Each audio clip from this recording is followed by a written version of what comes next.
புரியாத கவிதை போல வாழ்ந்து வந்தேனே, அவையாவும் முந்தன் கண்ணில் அர்த்தம் கண்டேனே.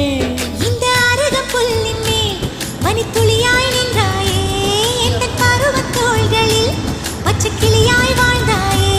என்னை துளசி செடியாய் சுற்றி வந்தாயோ, கண்ணால் பார்த்து பார்த்து வெற்றி கண்டாயோ.